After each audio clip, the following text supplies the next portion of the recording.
Okay, welcome to our new Wickes Kitchen, almost. Today is the 30th of September, which came in on the 1st of February to remove our old kitchen, which was working perfectly all right. It was just a bit tired, and we're supposed to complete the work in 2 to 3 weeks. So certainly by the end of February, we were to have a new kitchen. First week, the fitter turned up, and within a couple of hours he was Mr. Angry because there was missing parts, damaged parts. He spent most of the day on the phone to Wickes Mission Control. He just was very stressed out, got angrier and angrier. After 4 days, I came to look at what he'd done, and I don't know if it's because he was so stressed or whether he just was doing a really bad job, but the units at either end of the kitchen were overhanging the walls at both ends because of design faults. The pelmets on top were cut too short or too long, so they were all skew width. The gaps at the back of the units, where the units meet the wall, you could get your fingers down because they weren't fitted properly. And the actual units themselves weren't fitting flush. There were like 1/4 inch differences between each unit. And when I pointed this out to him on the Friday, saying I wasn't very happy, he walked off the job. And whilst that was a bit of a surprise, he was so angry. I was glad to see the back of him, because the stress of having him in the house for 4 days was not good at all. We obviously contacted Wickes, and the following week a new fitter turned up, Rob, and his mate, Steve I think it was, and they managed to started to put everything right that the first fitter, Paul, had got wrong. Great workmanship, very, very nice laid back guys, pleasure to have in the house. Unfortunately, on the Friday, we came home to find that they'd fitted the wrong worktops. They were similar to this, but they were the wrong gauge. So that was that. The job then stopped. And then I think in May I wrote to Wickes because we had heard nothing basically, saying what's happening, because we were now February, March, April, May, we were 4 months in, still without a kitchen. And I think Rob came back then in June, July time with the right worktops, put that in. His colleague Steve built the sideboard, which, as far as we're, apart from the top being oiled, is finished. But that's it. We've not seen anybody now since, I think it was mid-July. So August, September, no, mid-June it was. So 3 or 4 months later.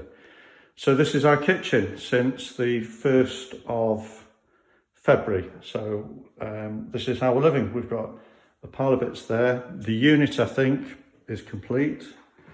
There's more bits over here.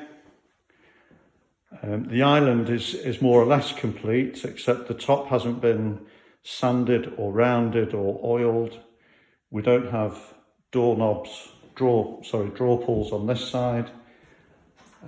Going this side, there's no knobs on this side either. I'm not sure whether there's a shelf to go in these cupboards. I just don't know. Coming round here, this door here was damaged on day one. It's split.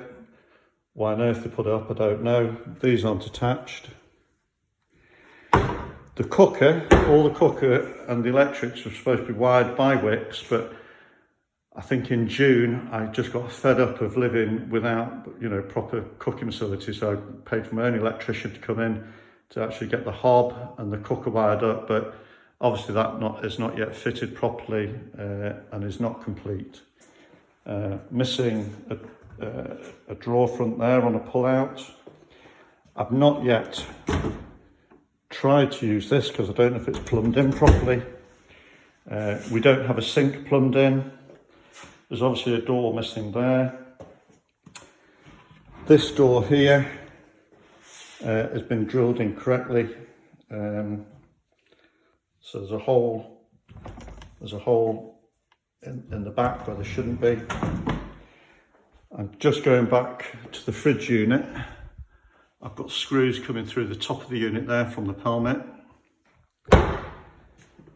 No splashback fitted yet. Not sure, those cupboards are probably all right. I think there's an issue with this one here. Again, the back of the drawer's been drilled, so that needs replacing. This is the larder unit.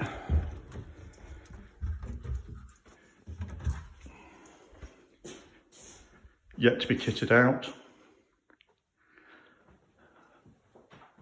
And also again, we've got screw holes in the top. That pelmet, I'm not sure if that's the old pelmet that was short and too long to be fitted, or whether the new one's coming, but I've got screw holes in the top of that unit.